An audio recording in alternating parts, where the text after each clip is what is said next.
Psychology in Seattle. So, Berto, you know that a lot of people are talking about Game of Thrones, the TV show. I've heard of it. And they're talking about how they're totally confused as to why Daenerys Targaryen would have burned King's Landing. Confused and upset. Yeah, they're like betrayed. It doesn't make any sense. Right. And so, well, let me ask you, did you like Daenerys's... Now, spoiler alert for the entire Game of Thrones. Umberto, did you like Dany's storyline from season 1 to the end of season 8? I now do. You now do? Yeah. What do you mean now? Well, I actually was a little... there were parts of her storyline couple seasons ago or whatever, where I was starting to feel that I didn't like her. She was too impetuous, too entitled. I felt that she was a little too vicious, and I was thinking, man, am I supposed to, in the end, think that she is a good ruler and that she should be in charge? Because I'm not feeling it. And so now, in retrospect, I'm like, okay, it makes sense. I like it. Me, I never connected with... I've read the books, and when I read the books, I was always like, get back to Tyrion, get back to Sansa. And in the TV show as well. I mean, I was mildly interested in some of the kick-ass scenes, like when she gets the Unsullied and Dracarys and, Drogon burns the slave master. There were some pretty cool scenes. But in the books and in the TV show, particularly in the books, there's long stretches of time where Daenerys is like wandering the wasteland and dealing with Dothraki slaves. And it's just like, I think most people agree, the best part of Game of Thrones story, Song of Ice and Fire story, is the intrigue in Westeros, particularly in King's Landing, Winterfell, these places, right? Right.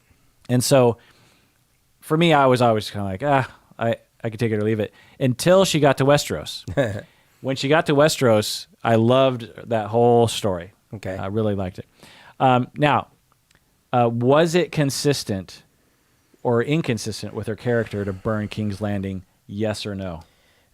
Mostly yes, but we'll get into details later.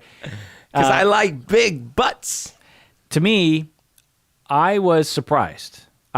When she burned King's Landing, I was like, wait, why? They gave up. You won, Dany. I know you're not like the Mad King. You're not crazy. You're not evil. Like, why are you doing this? But the more and more I thought about it afterwards, the more I was like, oh, yeah. I mean, it's surprising for sure. But at the same time, it's consistent with her character. And I want to lay that out in this episode. There's a Reddit poll. They asked, what percentage of you, they asked people. And what they asked people, do you think it was inconsistent or consistent? Okay. What percentage do you think said yes? What percentage do you think said no? On Reddit? Yeah. Oh, okay. Well, 60-40, 60 was inconsistent. 86 no, 14% yes. Worse than I thought. So almost everyone thought it was not consistent with her character. Okay. Another poll before episode 5, they asked, do you want her to burn the city? What percentage said yes, do you think? 20%. 45%. Really? Yeah. So they wanted her to burn the city? Yeah. Jeez. And then they're surprised that she did? Right. So, what? I mean, who knows? These are unscientific polls. But according to one poll, about half the viewers wanted her. Not only, expect. They wanted her. They wanted her to burn the city. Wow, that's even worse. Last question before we get into the show. What do you think about Jon killing her? Do you think that was good, bad writing, good action by Jon? So, A, that's the least he could have done. B, I thought that actually was one of the good scenes. And, I was a little disappointed not to see him not get burned, because supposedly Targaryens can't get burned, but We never got to see whether that was true for him or not. Oh, I see. It seems like Drogon avoided him because he knows who he is. Right. But it was a little convenient that Drogon was like, "Fine, I'll burn the throne." It's like, oh, okay. But I like the scene, But Yeah. I definitely, if the question is about him killing her, I was like, yeah. I mean, who else was gonna get that close to do it? Yeah. Yeah, I would have liked that scene as well. I liked it the way it played out, but I would have also liked if Drogon burned Jon and killed him, or We Jon- found out that he's Right. not killable. and then the Drogon's like, oh well, never mind, and Yeah. flies away. That actually would have been epic, right? Yeah. Because we also would have gotten to see John's butt one more time. To me, when Jon killed Dany, I was shocked. Like, I did not see it coming. I as they started kissing, I'm like, stab. That's what my wife was. She was like, yeah. As soon as Jon started to kiss her passionately, because it was like, well, that's kind of a turn for Jon. And then, but I don't know. I didn't. Not that if I would have stopped it and thought, what's going to happen, I would have been, oh, I bet you he's going to kill her right now. But I don't know. I was just in the moment. I wasn't really thinking about where it was going. But I really like that scene because in that scene we see that Daenerys is not mad. She has a very common to history point of view of conquering everyone to free everybody.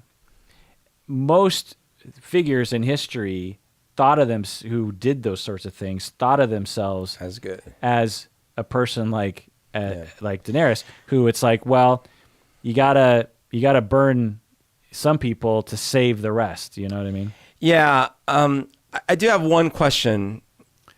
What are we listening to right now? This is the Psychology in Seattle podcast. I'm your host, Dr. Kirk Honda. I'm a therapist, a professor, and my favorite character in Game of Thrones would be Arya or Brienne. Oh, I like it. Or Jamie. Or Jamie. I Or can't all of the choose. above. Come on, man. My name is Humberto Castañeda, and I grow organic matcha-covered cherries. And who's your favorite character? My favorite character for a long time has been... Oh, and Tyrion. I got to choose Tyrion. Yeah, so my favorite character for a long time had been Arya until season 7. And then overall, Tyrion, probably. Yeah. All right. But Tyrion lost some luster, unfortunately, script-wise. It's not his fault. Actor-wise, he's amazing. Yeah. He stole the scene, so many scenes. I also used to love Littlefinger. Yeah. Used to really like Littlefinger. All right. Sad to see him go so simply. So this entire episode, I'm going to be trying to answer the question, is it consistent or inconsistent with her character? So if we were treating her like a real human being, was it a completely inconsistent thing, or was it predictable based on her personality and, presentation? Oh, and we should probably preface, can't believe this needs saying, but neither of us is condoning mass burning of cities and people. Why would we have to say that? Because you'll know that people are like, oh, so you're okay. In fact, I was told literally, okay, so you're okay that she's a massive murderer, blah, blah, blah. And on Facebook, I was like, how is that? Like, that makes no sense. Yeah. Also, I will say, I actually still felt, in spite of me feeling like it wasn't that shocking, I felt they went too far with it. Like, because, in the moment of passion, I could see her like, no, fuck these people. Like, wow. But she did it for 15 minutes or so. It was Right. like, come on, man, calm down. So a caveat because this episode's going to be essentially me laying out a justification for why she did it psychologically. But I will say that if you didn't like it and it didn't click with you and it felt very inconsistent to you, then that's how you took it. And there's nothing wrong with that perspective. This whole episode is going to present a case for why some people felt it was consistent. So there's not a right or wrong answer to this. Was Dany's behavior consistent? There's no right or wrong. No one has the truth on that. people do weird things. Right. You know, people do erratic things. Was it bad storytelling? You know, that's a matter of taste. That's a matter of eye of the beholder. If you thought it was bad storytelling, then I value that and respect that. You should also respect that when other people might think it was good storytelling, and there's no empirical truth to that. But by the way, I will also add that there are two things that bugged me additionally. One of which is her main target was Cersei. If she was going to kill anyone, it had to be Cersei, and she gave up the opportunity and surprise of just going straight at the Red Keep and making sure she got Cersei before she fled by doing all the little back and forth bullshit. No one was standing in her way. There was nothing in between her and the Red Keep. So that did bother me. And also the flip side of that is that why the fuck was Cersei, after they're like, no, there's no defenses left, no, nothing, and she sees that she's burning, why the hell didn't they flee right away? Like, I don't know. But other than that, well, that's a separate issue. Well, to me, that's a modern way of looking at these characters. And I saw that too. I was like, what? You know, that's always something that I think often with a lot of these stories. Yeah. Like when you have a king who, you know, things are closing in around them. I'm like, dude, go to Mexico. You know, like go across the border, like start a new life. Sure. That's not the way these people operated back then. One, because it was sort of harder in some ways, but two, because the way people identified with their lives was their position in their society, and to become a peasant in the, you know, rural areas was akin to dying. There are stories about people they would rather die than be excommunicated. Sure. To be, you know, shunned from the society. It's like, you know, you imagine if someone was a murderer in your town today in Seattle, and we're like, sentence, you cannot live in Seattle anymore. The murderer would be like, fuck yeah, I'll just go to Portland. You know, I'll go anywhere. I'll just go to the next town down the road. That's a fantastic sentence. I don't care about Seattle. Right. People back in the old days, that was akin to dying, Sure. especially if you had a position in society. So for Cersei to just be like, well, fuck it, I guess I'll go across the narrow sea, you know. Well, no, I hear that, although that was the plan with Jaime, but she resisted, by the way. That's fair. But I'm not so much saying like about that kind of fleeing. I meant they eventually did try to flee literally from where they were standing, because they're like, oh shit, this whole thing's going to come down on us. I just felt like, why stand there at the window for so long? Well, anyways, but that's a side issue. My main thing is I wasn't surprised. I wasn't that shocked that Dany would take a turn for the worse. In the moment? Especially with all the context of everything that had happened, because she in her mind, she had been betrayed by everyone in Westeros. There was no one there worth her time right now, except for Grey Worm, pretty much. Well, he was not from Westeros, you know. Right. And her only people were the Dothraki and the Unsullied, and in her mind, because I saw people saying, well, yeah, she had burnt the masters and the blah, but they were all guilty. It's like, yes, and in her mind, the whole town was guilty. Right. So we'll get into that, laying it all out. All right, so let's go through her history in brief. And I might get a couple of things wrong, and I apologize for that, but I'm pretty confident in a lot of things I'm about to say. So she's the daughter of King Aerys II, the Mad King, and his sister wife, Rhaella. So the Mad King's wife was his sister. So right there, possible genetic issue. Maybe, although apparently it was a common Targaryen. It was not that uncommon for Targaryens. Well, and it also wasn't uncommon for Targaryens to have mental issues. You know? Yeah, that's fair. Like in Spain and like in England. So they had several children. The Mad King and his wife, Rhaegar, who we all know from the backstory of, he married Elia Martell, the Viper's sister. You killed my sister. Blah, blah, blah. Then they had 5 stillborn children. Then they had Varys, and then they had Daenerys. So they had 8 kids, but only 5 lived. Varys was the brother. Viserys. Viserys, okay. Viserys. Yeah. So she is conceived during Robert's Rebellion. So Robert and Eddard are marching on King's Landing and doing various different maneuvers and battles and killing people, Rhaegar included. I think Robert even kills Rhaegar himself, if I'm not mistaken. Very stressful time for the pregnant queen. And then Jaime kills her father, kills Daenerys' father, for a good reason. But, Jaime kills him. So now the family is very stressed out. So you have the queen with Viserys. She's pregnant. They have their retinue around them. And most of the people in Westeros and King's Landing turn on the queen because they're like, you're going to lose this, or you did just lose it. So they turn on them. And it's important to point out here, because this is kind of a thread, that the Targaryens had ruled Westeros for hundreds of years. Yeah, it wasn't like this where they had quickly switched who was in charge. They were the power. Yeah. I mean, generations. Right. All they knew was the Targaryens were the power. Yeah. It'd be like the United States, essentially, Canada just says, nah, we own the United States now.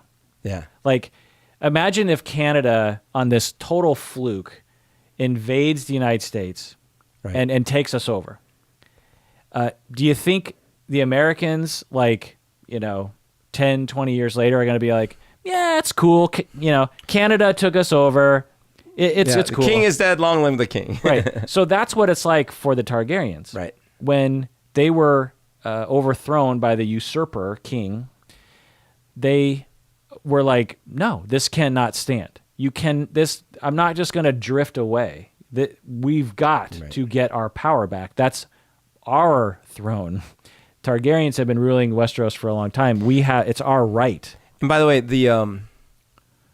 when they did that, there were no dragons left at that point, right? Or the only dragons were like weak and small or something. I think by that point there were no dragons. There were no dragons, right? Yeah.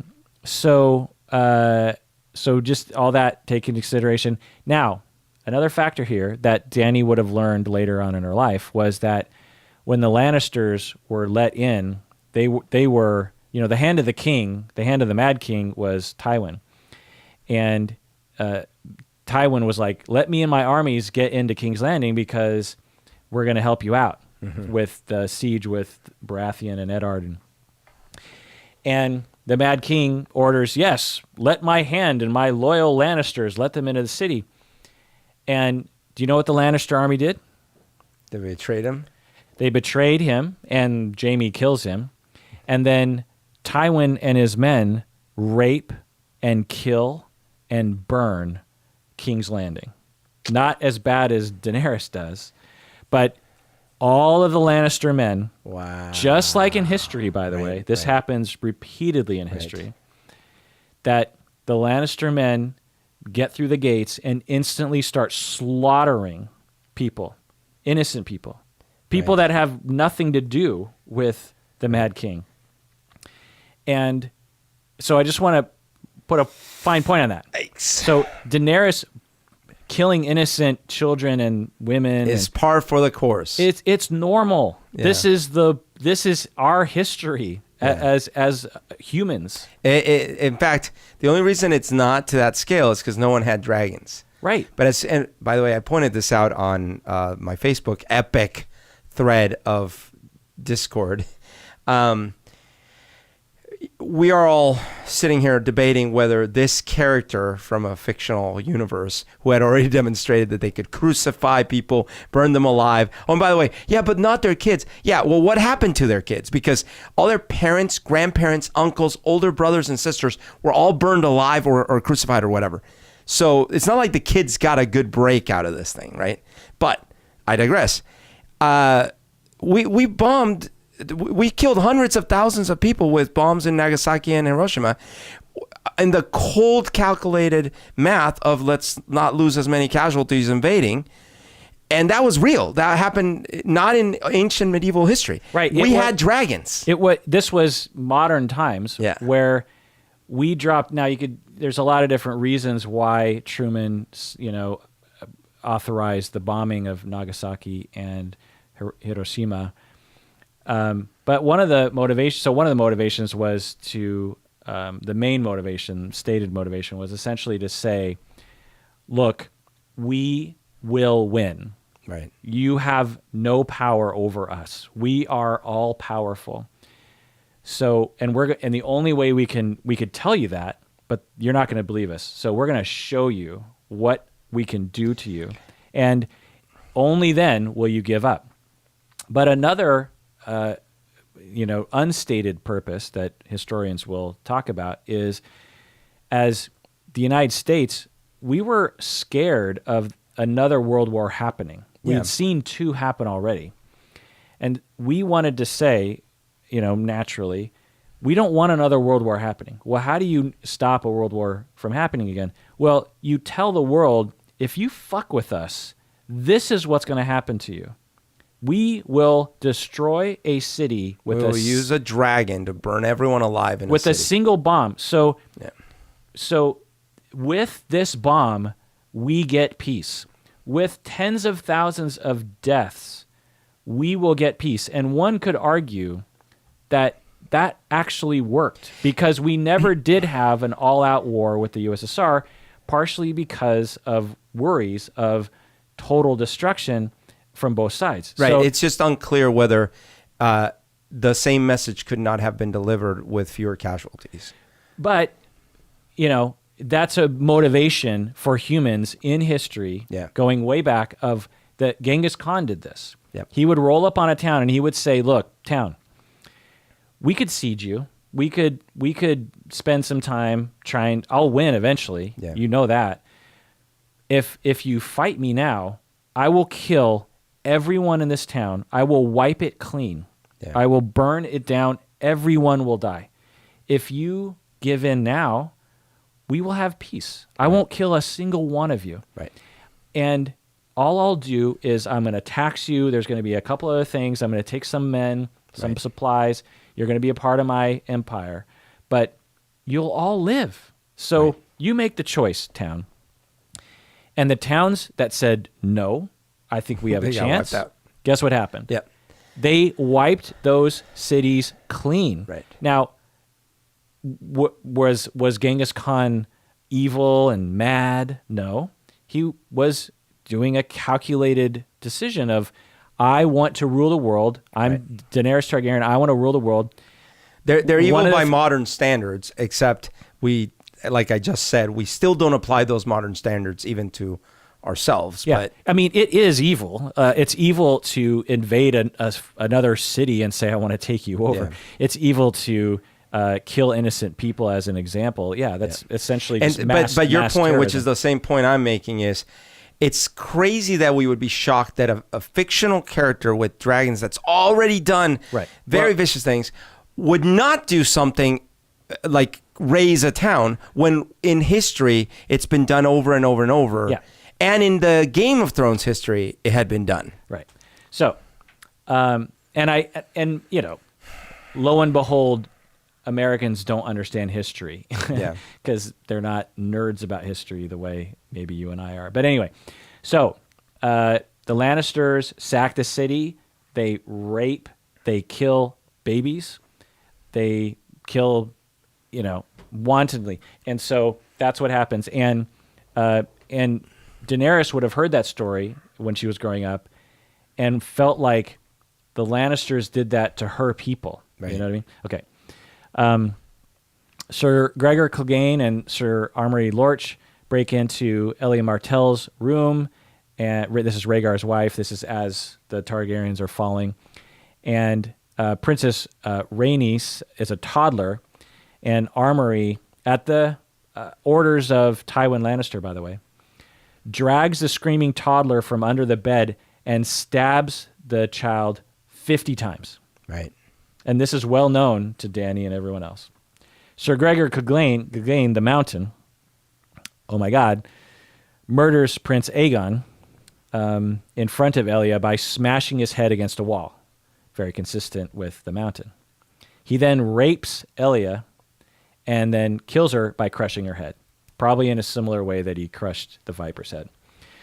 So this is what Westerosi men did to Daenerys's cousins and aunt, Right. and they didn't have to. I think to play devil's advocate, what folks would say, yes, but we know that they're evil. We've seen them be evil from the beginning. We didn't think Dany was also evil. They're all evil because they all play the Game of Thrones. Sure. So Westerosi men kill her father, and they backstab the father. They kill the brother in valiant battle. They kill her sister-in-law by sneaking into the room. They kill Daenerys' two cousins who are small children, and they rape her sister-in-law. And they also kill all their loyal followers. And then they try to kill her mother and everyone else. How is this told in the books? Are these flashbacks? Are these... These are told by people recalling. Yeah, Okay. they're not flashbacks. They're like, Okay. well, when I see. when Sir Gregor Clegane broke into Elia's tower and smashed, blah blah blah. Like it's Okay. So that's another thing about the books is like you're not sure if it really happened or if it was just. It could also be worse. They could be making it sound worse. Not that it was good. It was just Yeah. So, well, let's take a break, and when we get back, let's continue the story. What do you say, Berto? Let's do it.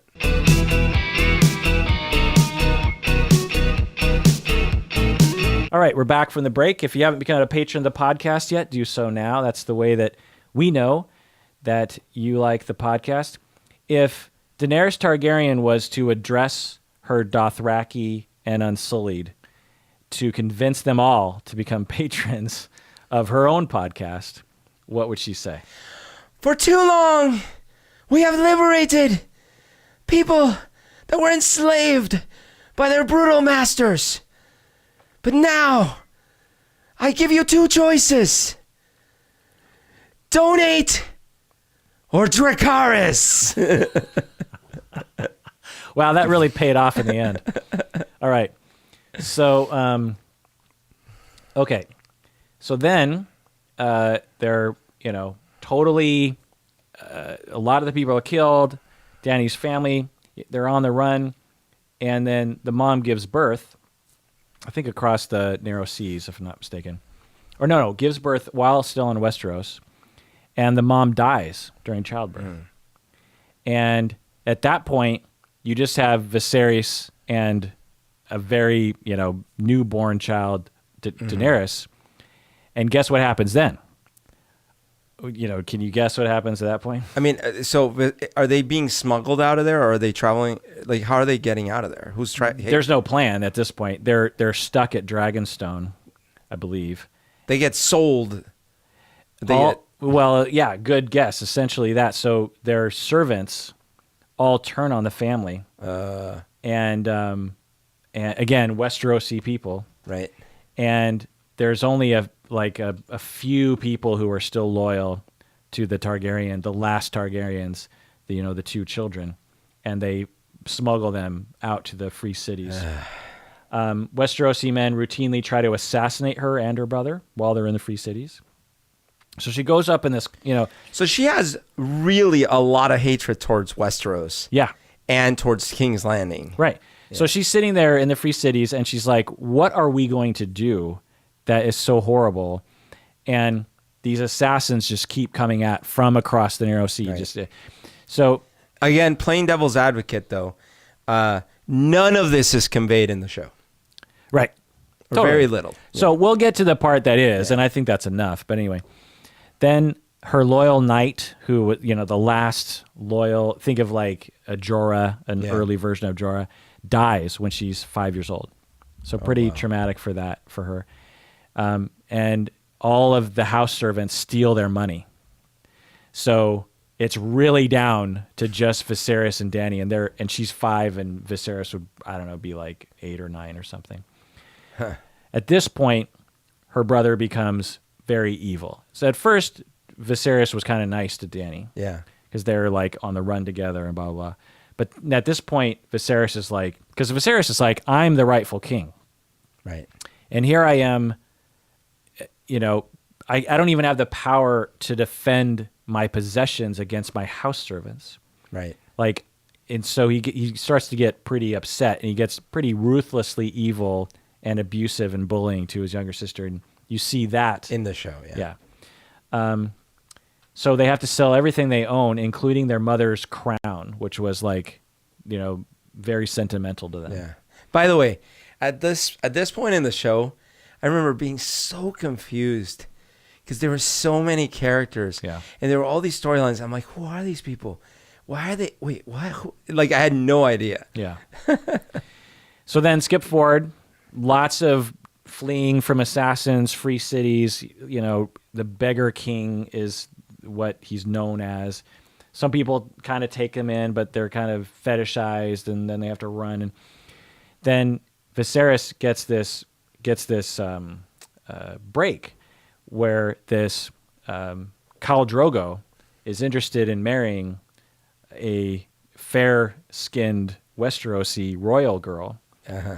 And Viserys is like, hey, I have a royal girl, and you have an army. Let's bring these two together. Yeah. You got the looks. I got the brains. Yeah. So then, at the age of 13, Daenerys is married to Khal Drogo. 13? Yeah. Oh. Right. So in the TV show, she looks like maybe she's 18, 16, Right. 13. 13. Actually, wasn't everyone younger in the books? Yeah. Like, yeah. Yeah.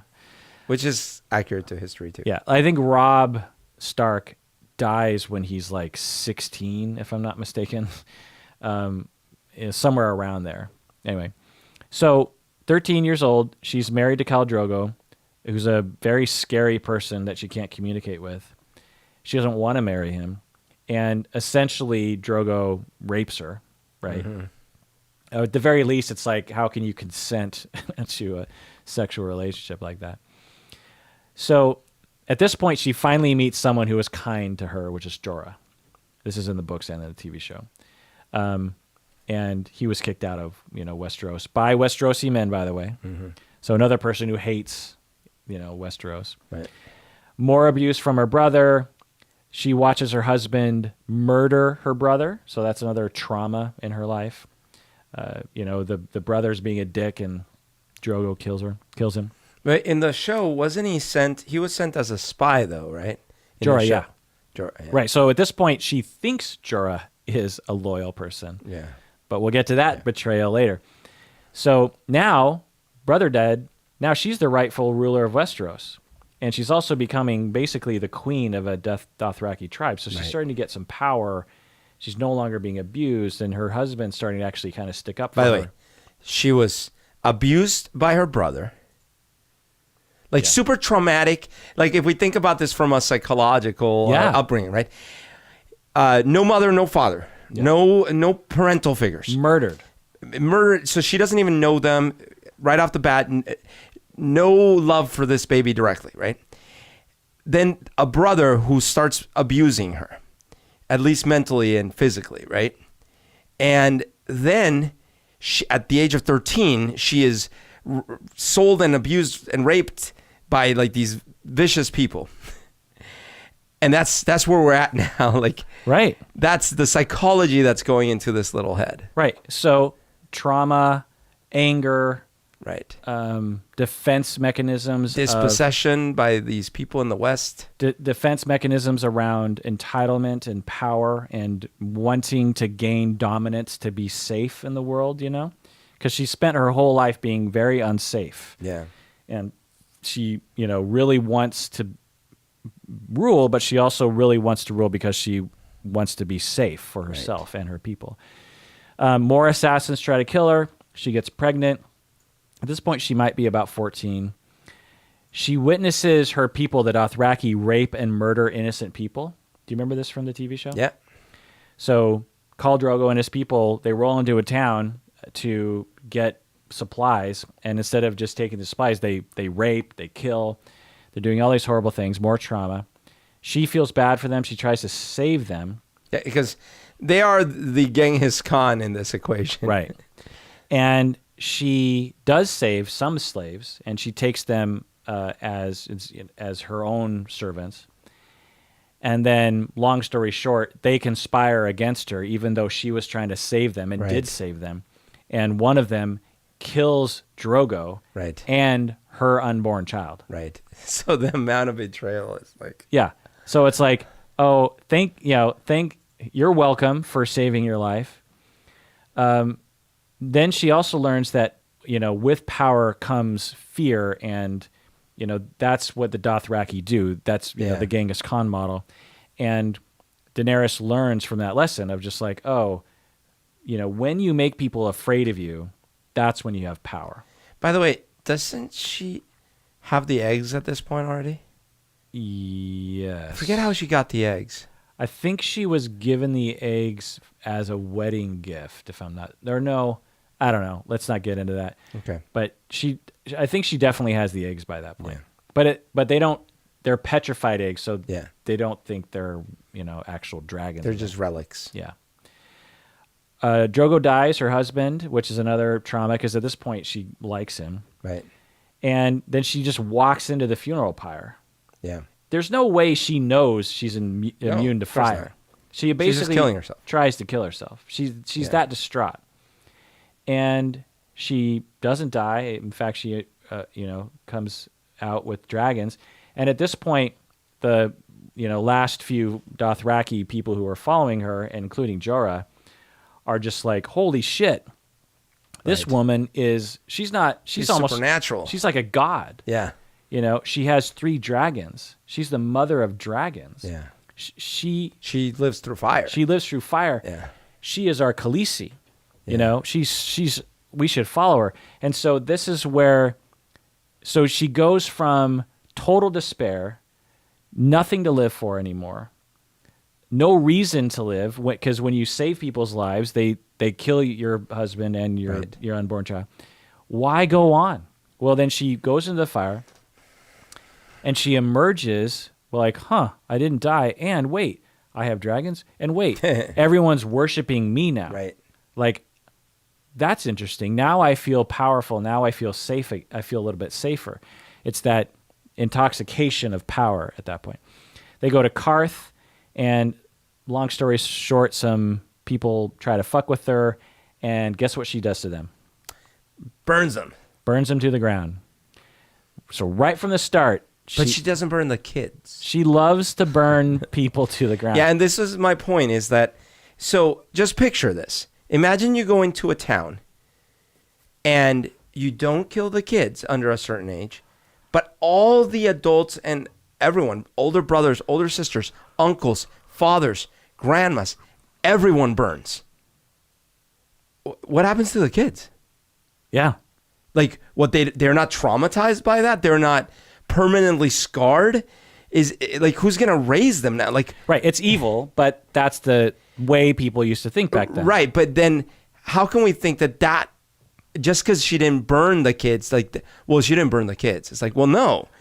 She, in some ways, like, left this whole generation dispossessed and, like, with the trauma of having seen all their elders burned alive, right? Now, you could say, yeah, but their elders were evil. Yeah, but are you saying that therefore the kids deserved it? Because if you're saying the kids deserved it, now you're saying the same thing she would have said when she burned King's Landing. Yeah. And so I think it's this weird distinction between, like, yes, but she didn't burn children. Yes, but she didn't burn children before, whereas now she's burning children. And I'm saying, sure, that was one step further from what she had already been doing. She had already been destroying children's lives. Right. Yeah, exactly. So Jorah then tells Dany about the sack at King's Landing. This is where she actually starts to learn about this. She learns about how babies were killed, how women were raped, how men were slaughtered, and the victors are now alive in that city. Right. She gets an army.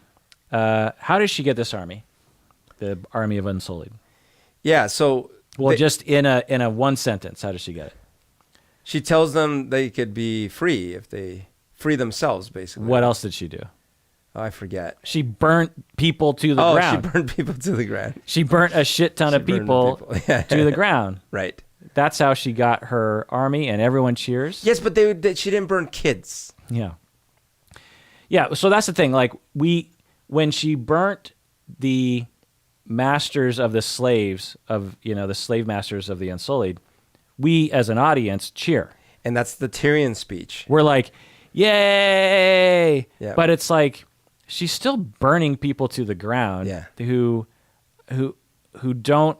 Clearly, that's in that society anyway. They don't really deserve that. You know, she's declaring like it'd be like if this is actually a pretty apt analogy. It'd be like if I went to the Middle East to like Saudi Arabia and decided to burn all the men to the ground for having such horrible laws for the women. And or if the North had burnt alive all the Southerners after the Civil War. Right. It's like, is it, you know, it's, if a person on another planet were watching the movie of me burning all the men in Saudi Arabia, Right. they would cheer that story. They'd be like, yeah, those oppressive slave master bastards, they deserve what they got. Well, is it okay to do? You know, it's gray. It's hard to know, and that's what. Well, and the point is, it's not, because at the very least, you reap what you sow, and you basically build the world you want. So if you want a world where the punishment is always cruel and unusual, that's the world you get. Right. So in her world, when you betray her because you think she might be going a little insane, you burn by a dragon breathing on you. Right. And you could say, I guess, in the story arc that at first she burnt people who were very easy for her to say deserved it. Yeah.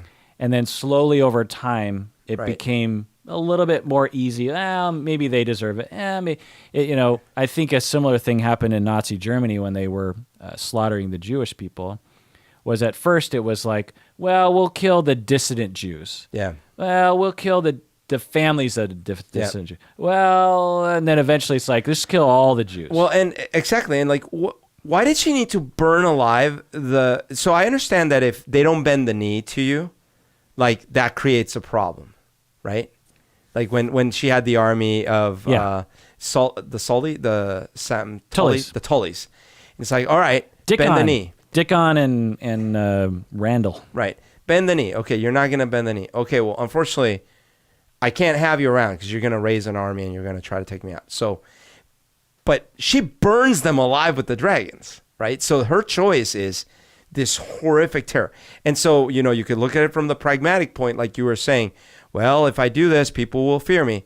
Okay, but that's the world you're creating. Right. And what Tyrion argued was put him in a dungeon. Yeah. Let him think about it for a month. Maybe after a month in the dungeon, they'll come around. And Tyrion saw that. Yeah. And he saw all those little bits. He saw all the little bits. Okay, so getting back to the story, she gets an army.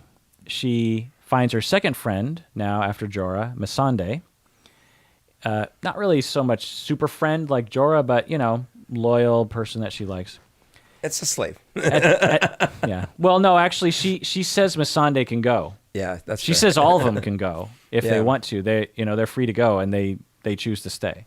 I wonder what would have happened if they took her up on the offer. I think she would have, at that point, I think she would have let him. Really? Yeah. If the army's like, if it's all the same to you, we don't want to follow you. Yeah. They're like, oh, shit. So I have a feeling the dragons would have had a little bit of work. Well, we don't know. So at this point in the books, she starts talking about burning cities to the ground. Like in this story and in the TV show. In the show, yeah. She starts actually talking about like, now I have an army, I have dragons, and I have a shit ton of chips on my shoulder, and there's a lot of people who are going to pay. Yeah. And she starts using words like, that city might have to burn, not exactly those words, but essentially saying, people ask her like, so are you talking about actually like raising a city to, well, if need be. Well, and at this point, she has no connection to the West, right. Meaning there's no Jon in this picture. Right. So as far as she knows or feels, King's Landing, it's like you might as well burn it because like those people are nothing to me. They're only standing in my way. They're all evil. They killed all my family. Right. Exactly. Now she starts to feel entitled. Yeah. She has dragons. She has power. She has an army. They're not just following her because they're afraid. They're following her because they worship her. Right.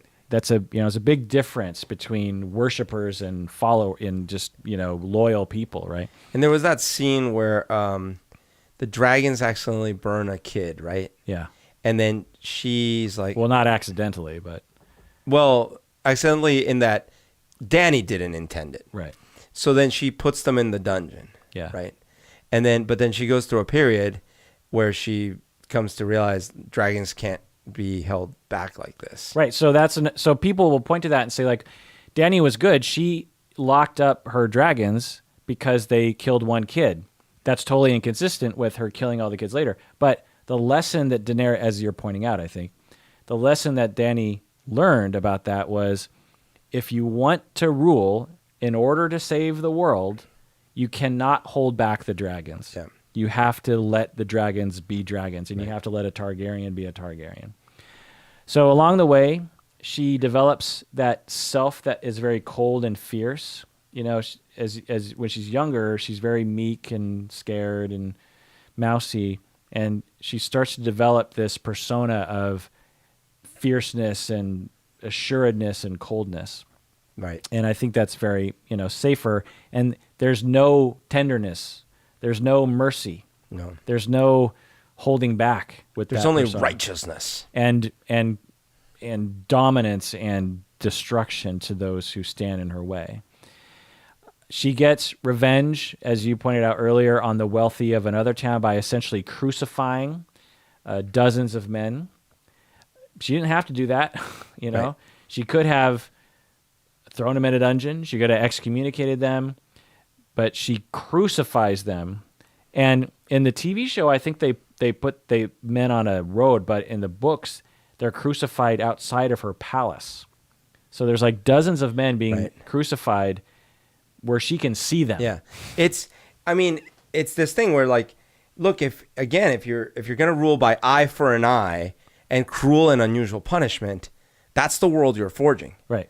And so at this point, again, in the TV show and the books, you're like, yeah, wealthy men from towns we don't care about. You deserve it. And they don't show us their kids lamenting and weeping at their feet. Right. Because, again, what happens to all the children in that case? Right. Well, they take them in, and it's like, oh, yeah, and it's that simple, huh? Yeah. You're just like, hey, I know we just burned your parents alive. Or, yeah, I know. I see your dad crucified over there.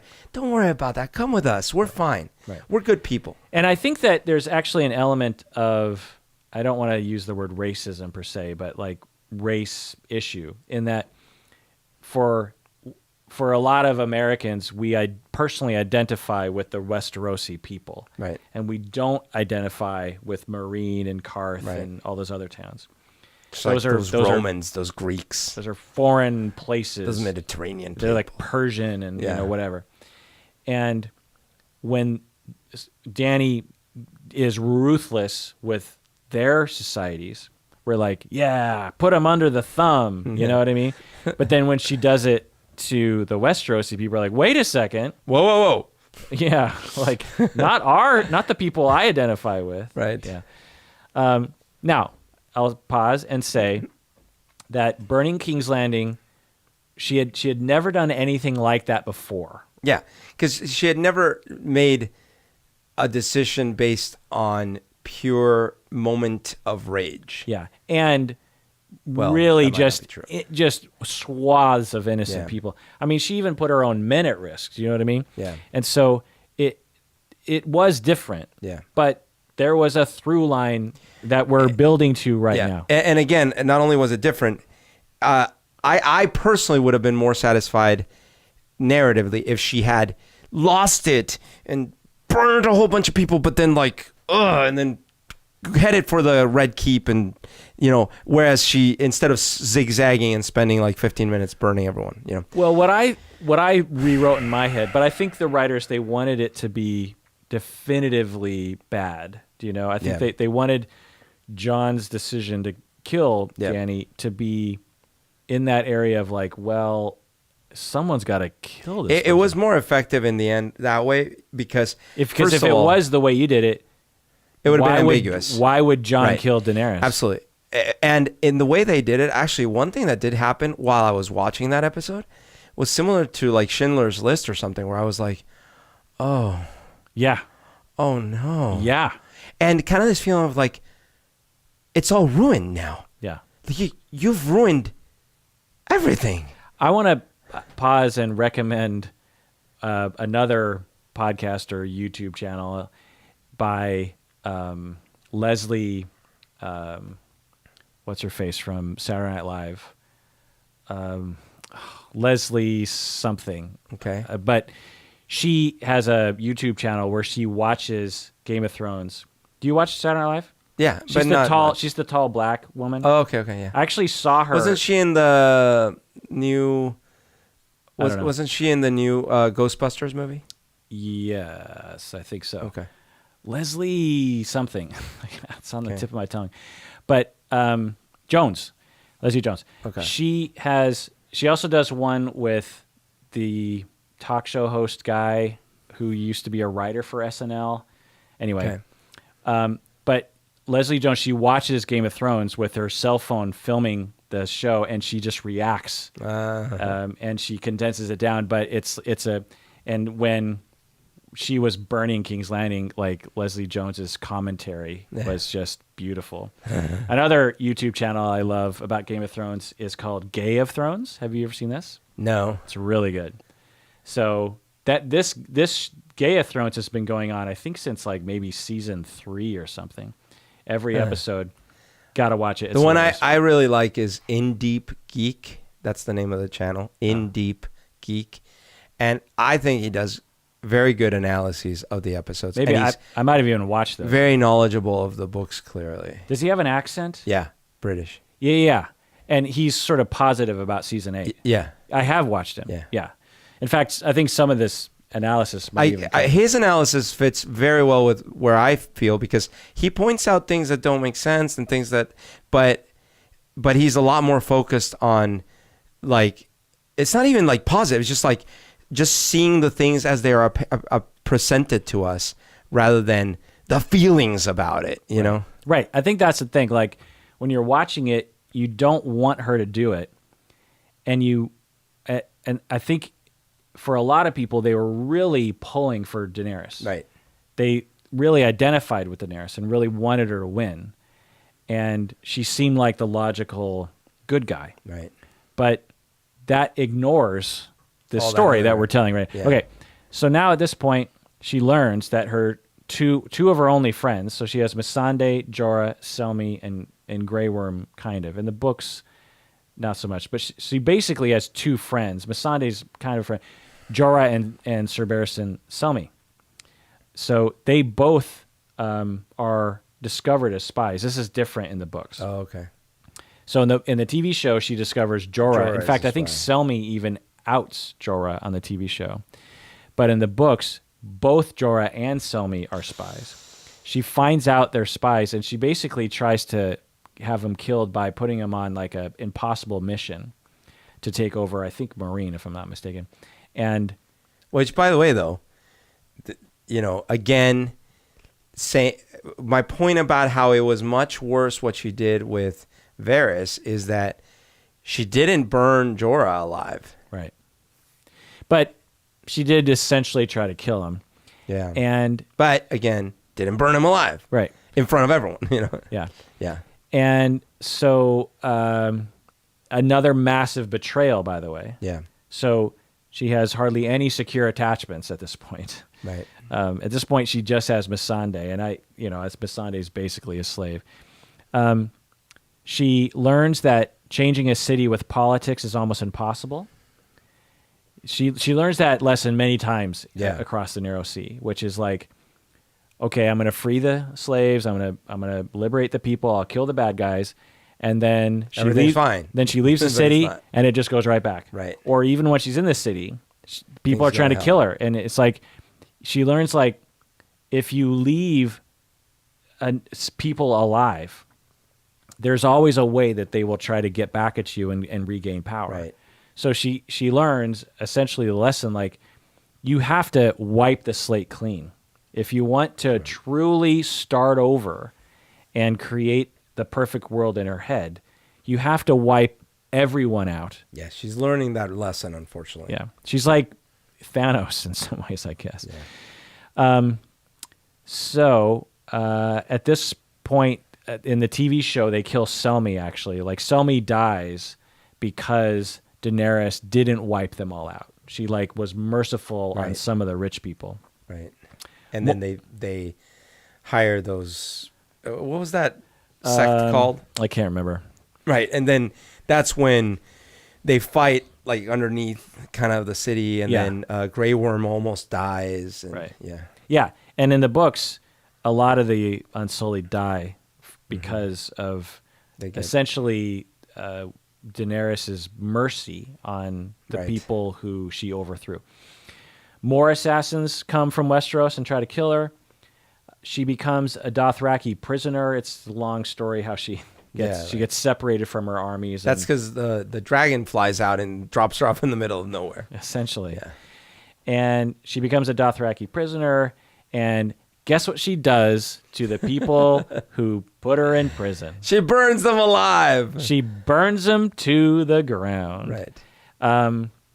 She has a huge Dothraki army. It's like, burning people to the ground really has paid off every single time. Yeah. But not the kids. Yeah. And again, now at this point, I guess I hadn't thought about this. She didn't have as good a grounds to burn these guys to the ground. Right. These guys were following a tradition that these people do, which is, I think the Khaleesi's of dead Khals have to be in a particular place. Like they can't go other places and raise armies or something. So it's not nice to them, but it's not like as bad as maybe what the slave masters were doing in other cities. You know what I mean? And let's not forget that the two dudes that showed up, was it Grey Worm? Like, I forget the two guys that showed up. It was well, in the TV show, it was Jorah and the other dude, maybe Grey Worm, or in Selmy. No, the other guy.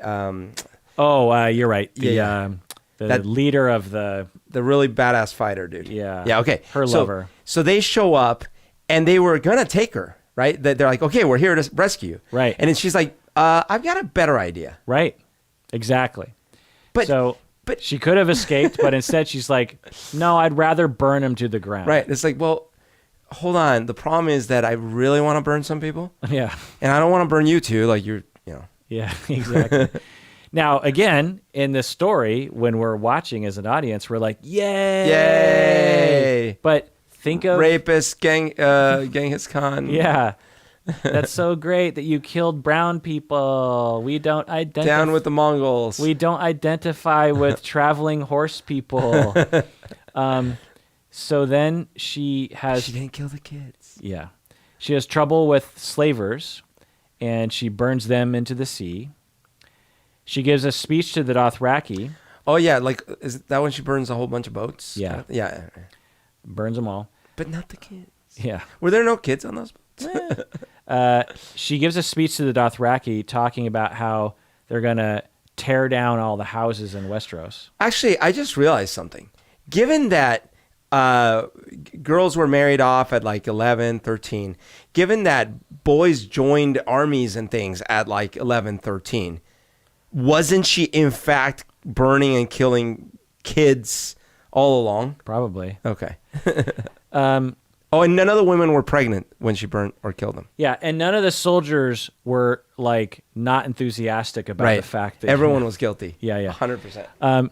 She arrives in Westeros. No one likes her. Everyone rejects her, even though she's the rightful queen. And she's like, I'm entitled. My family is entitled, and all you fuckers are being cold to me. By the way, isn't it, correct me if I'm wrong, I think, isn't there a thing where she's like, okay, well, I'm going to take the army and my dragons. We're going to go to King's Landing. We're going to burn it. Well, no. Or we're going to like No. I'm getting that. So okay. this is so at first Dany's like, I'm going to burn the Red Keep.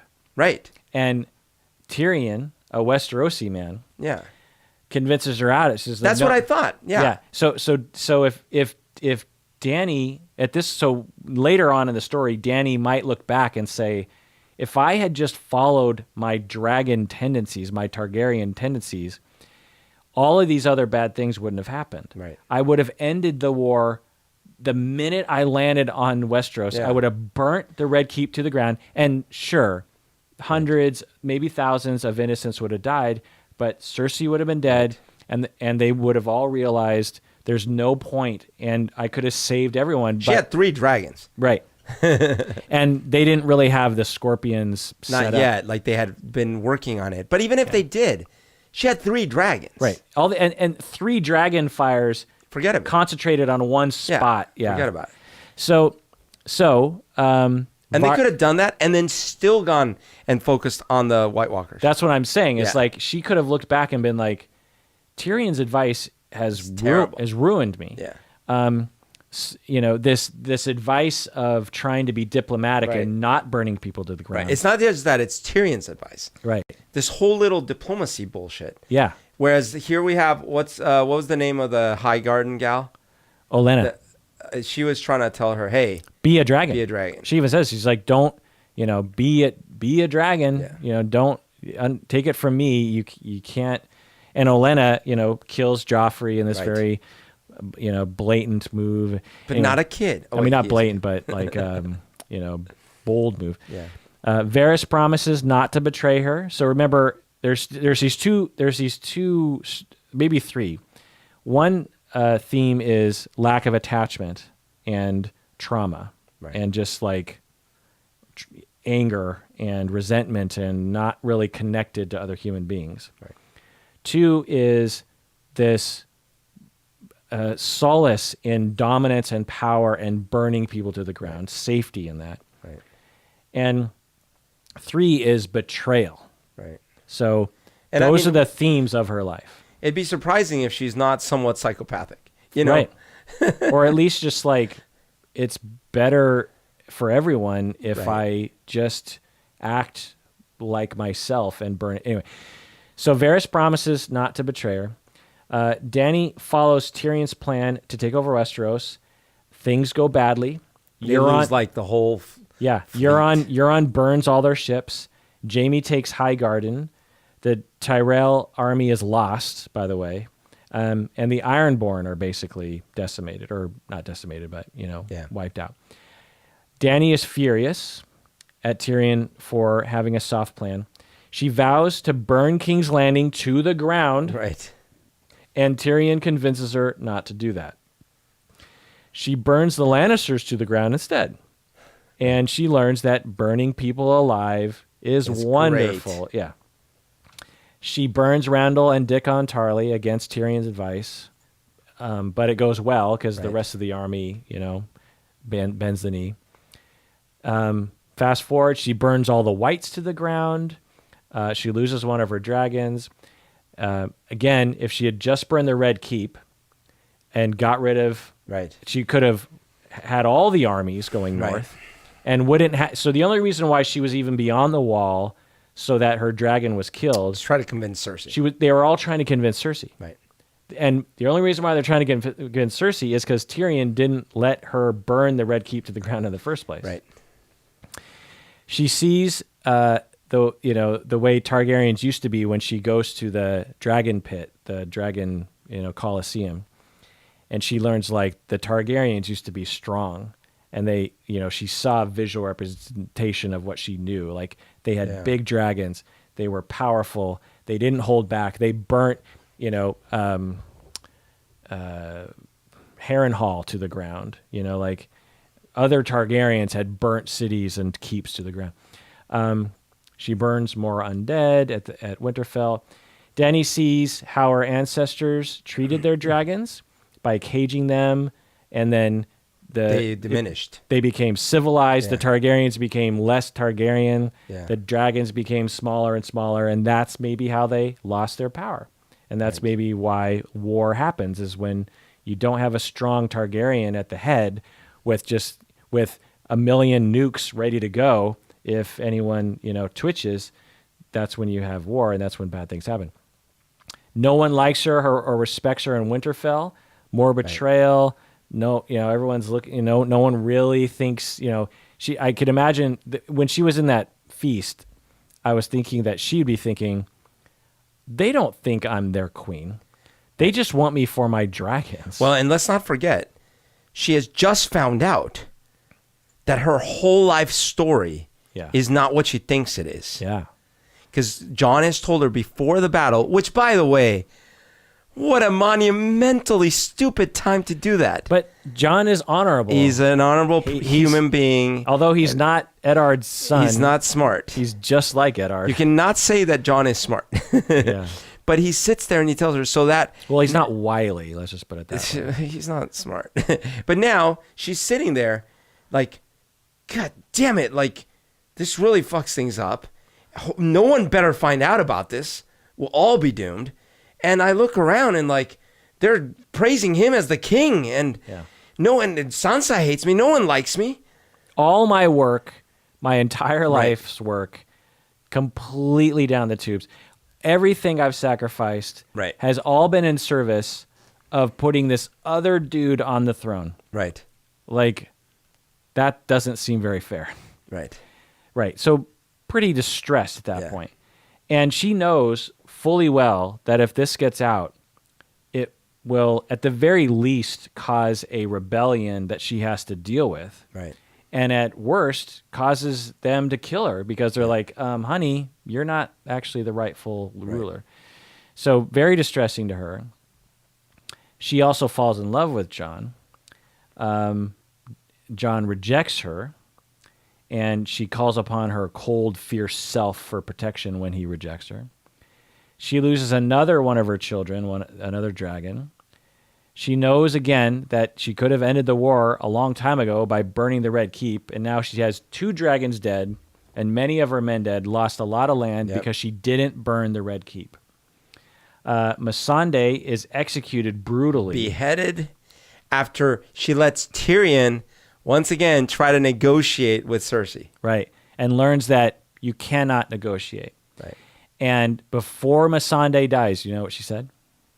Dracarys. Which, what do you think? Do you know what that means? Burn them all. Yeah. It's just burn these fuckers. Now, Missandei is not a warrior. She isn't, but she's like, burn these. Now, I don't think she meant burn all the little babies. But well, so she might have. Let's put this in another context. Let's make this, Karth or Marine. That's true. And let's say Missandei is on the, and you have this evil warlord who chops off the head, and before she dies, Missandei is essentially hinting like, burn this fucking place to the ground. This city is rotten to its core.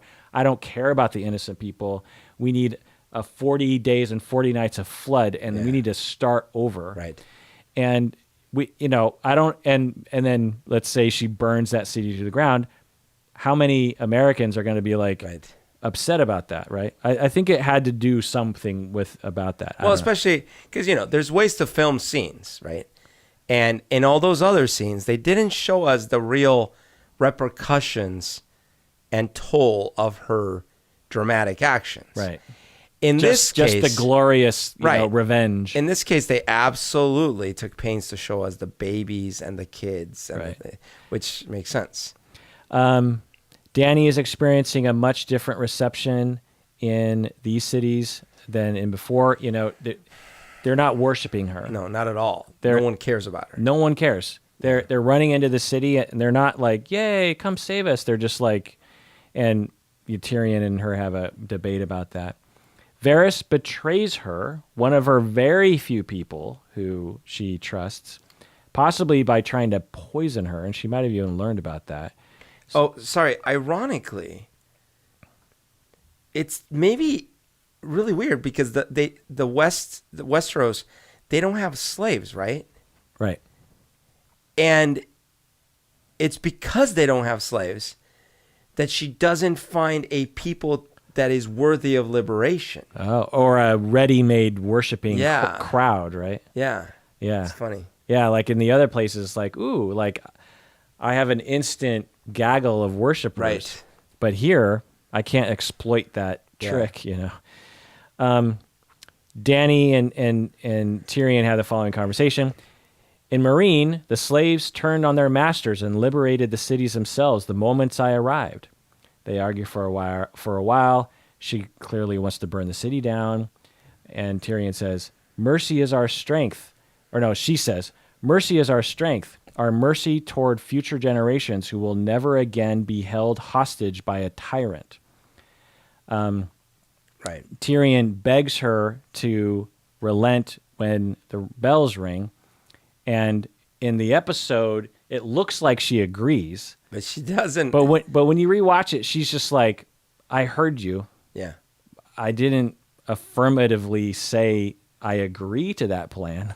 Yeah. But I heard you. Yeah. And she even kind of looks at Grey Worm, and I think Grey Worm and her are just like, "I don't think that sounds very Right. good." And that's the other thing is, I think some folks, I can't remember, were also complaining about Grey Worm. But it's like, Grey Worm, all these people in the West mean nothing to Grey Worm at all. Right. He cared about one thing, well, two things maybe. He cared about the loyalty to his queen, but more than anything, about his love for Missandei and the plans they had made. Right. And now his life is ruined. Yeah, I mean, imagine you're Grey Worm. You know, we tend to look at him as like, well, he's a very strong emotional character. No, he's not. He was raised in captivity. He had his penis cut off. Yeah. He's abused to the point of like extreme, obedience. To kill. And He then- was raised to kill. And then he finally allows his humanity to come out. He's probably like 18 years old, by the way. Yeah. He finally lets his humanity come out, and he falls in love with Missandei. They have a full-on sexual, romantic, loving relationship. And this city beheads her. Yeah, this total innocent person who can't fight for no reason. They could have put her in the dungeon. They could have let her go, but on purpose, in front, these random people who you can't differentiate. They all Westerosi people. This city, it's this thing. Yeah, exactly.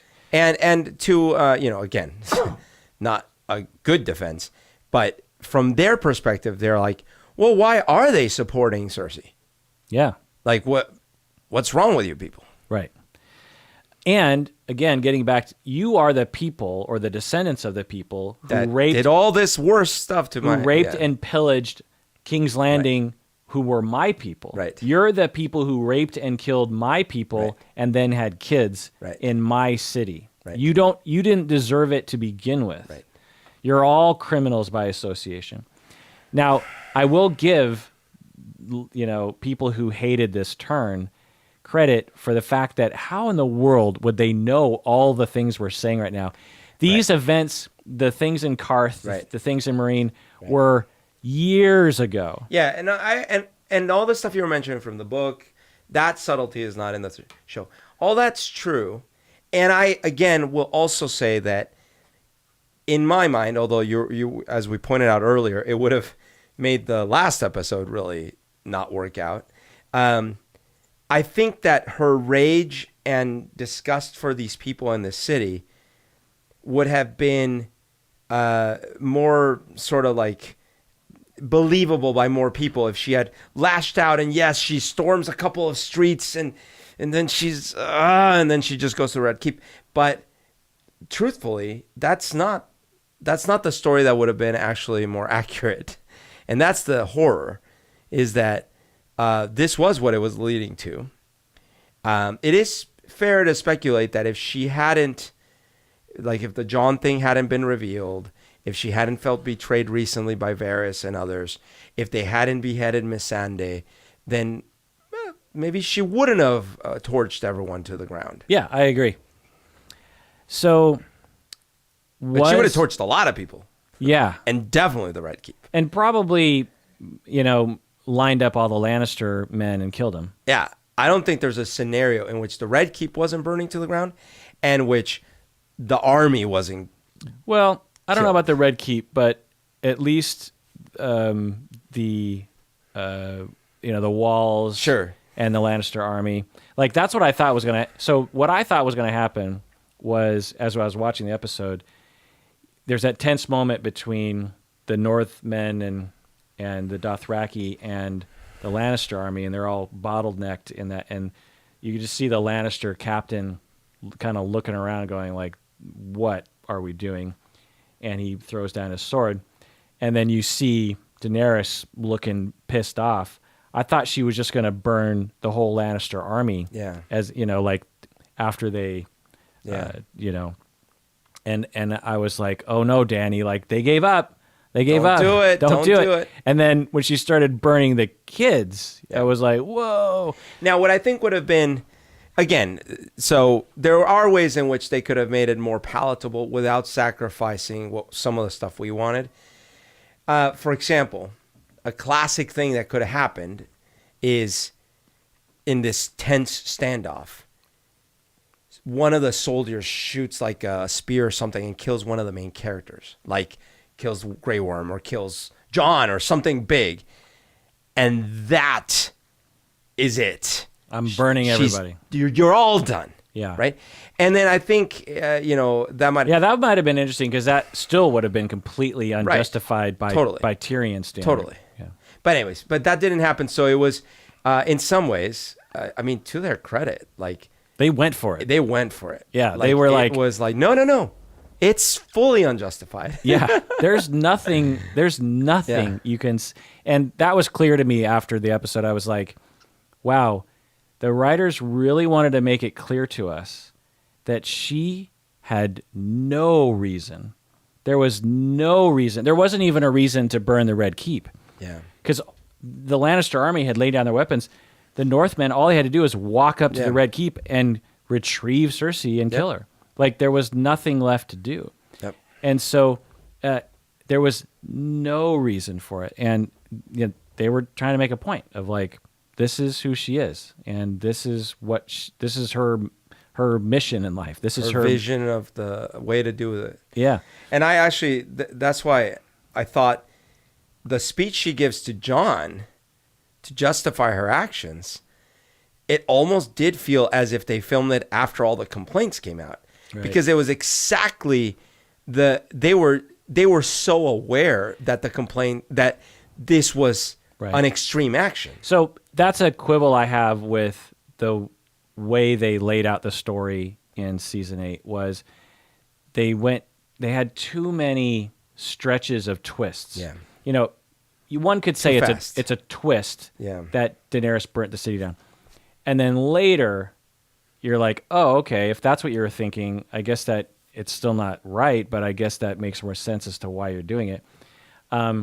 So I think they could have, I think they could have had the same impact of the horribleness of it by having Dany say that very speech just before. She's going to Tyrion and Jon. She's like, or even just Jon. She's like, look, I might be a little ruthless today. Yeah. But here's the future that we're going to build. Yeah. I'm going to wipe these people clean so that we can build a peaceful world. I don't want to stop at Westeros. I want to go to I want to free everybody. Right. And it's going to be for generations. Like, I will be the first person to unite the world and to get rid of all of the negative elements, and then our children, Jon, will rule over a peaceful and we'll save our children's from having to do what we need to do to set the stage for a peaceful world. Yeah. Like, if she would have said that beforehand, you would have been like, oh, that's why she's doing that because she thinks that this is actually going to be peaceful. Right. Like they chose a path to make it look like it's because she was acting irrationally. But in the last episode, they made it sound like she was acting rational. I didn't think that. So that was the commentary was like, oh, the Mad Queen. Well, but they showed her face like she was angry. Yeah. She was angry, but she wasn't. She didn't have a mental illness. No. I agree with that. Like, her father was schizophrenic or something. Like, he heard voices and. No, I agree with that. I mean that, to your point, it would have been better to pick a path. She's either calculatingly doing this, or she's only flipping off the handle because she's no longer in control. Yeah, I don't think they portrayed that very well. Yeah. But my interpretation was she was both. She was both rageful and and vengeful. And that's fair. And angry about Missandei, about all the betrayal she's been through, about the bad reception from Westeros, about everything that had ever been done to the Targaryens. And she was also marrying that with her new mission of, like, ruthlessness is the way. So you're saying if she had had like AT&T, then maybe she would have had better reception, and this could have been avoided. So Do you remember, by the way, the AT&T commercials with the, like, in the early 90s where they would show you all these things in the future? Like, have you ever thought that you could have a video conversation from your kitchen? yeah, And then at the end, it's like, wasn't there also a Microsoft one like this too? well, but these were the AT&T ones, because they would say, it will happen, and the company that will bring it to you is AT&T. Yeah. And I'm like, what happened, AT&T? Well, they kind of did. They did bring us some of that, right? 'Cause Well, through the ability for cell phones to communicate, but also the internet initially was mainly over phone lines. yeah, I mean, they didn't make the computers Yeah. and they didn't make the devices. Well, but it's they just that- provided the lines of communication for the data. right. It's just that at the time they had a huge research effort that used to be the Right. Yeah. Bell They research labs. They thought they were going to be a Google. Yeah. But they were not. And Yeah. of course they're super powerful still and all that. But it was just interesting that that early 90s vision was the company that's bringing you all this stuff is us. Right. And anyone back then would have predicted that. It's Yeah. like, what's Google, you know? I actually wanted to work at AT&T Oh, you did? back in when I was in high school. I was like, oh, I'd like to work at AT&T. My wife is in an AT&T commercial. What? And for years, she got a big fat check every year for being in literally half a second of a Wow. of a massive like Right, popular. because you get residuals for. yeah. That's interesting. So if you want to look it up, it's an AT&T commercial, probably 7 years ago, 10 years ago, and there's a couple, a man and a woman, and they're running in a field, I think. And I think red is like, if I remember right, is like spreading out over the land. I think it's like coverage of their AT&T cell service or something. Okay.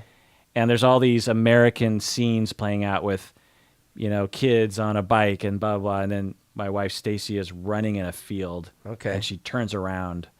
And for that tiny little turn. I feel like I remember this commercial. Yeah, it was a national, I mean, to get lots and lots of money. It's weird that you get when one of your, so any actor out there, they know this, like if you get in a random commercial and for whatever reason they just decide that's the commercial they're going to play, you know, Right. thousands of times on you know ABC or NBC, then you just get this huge amount of money. It's like music, right? They put your song on the opening credits of a show that it goes big. But to me, it's different because you just happen to be the one that they chose to do this random thing. And as a model or as an actor, you're like, well, it's probably just another gig. I'll probably get a small check out of it. And then some exec later down the line just says that whole commercial is going to be what we're going to push. And everyone randomly associated with that just gets this instant, you know. So it's similar to music, but I think because at least with music, it's like, well, I worked hard on that song and I like that song, but you know, my wife Stacy's like, I didn't work hard. That was like one of the dumbest. Random shoot. I was just running. They told me run around in the field with this guy and act like we're Americans having fun or something during a sunset. All right, well, it's late. Our brains are getting a little weird. My eyes hurt. My eyes hurt too. Does your butt hurt? No, my butt is nice because you bought these nice comfy chairs now. Well, that does it for that episode of Psychology in Seattle, in which we pissed off, I'm sure, 99% of people listening. Indeed. Please take care of yourself because You deserve it.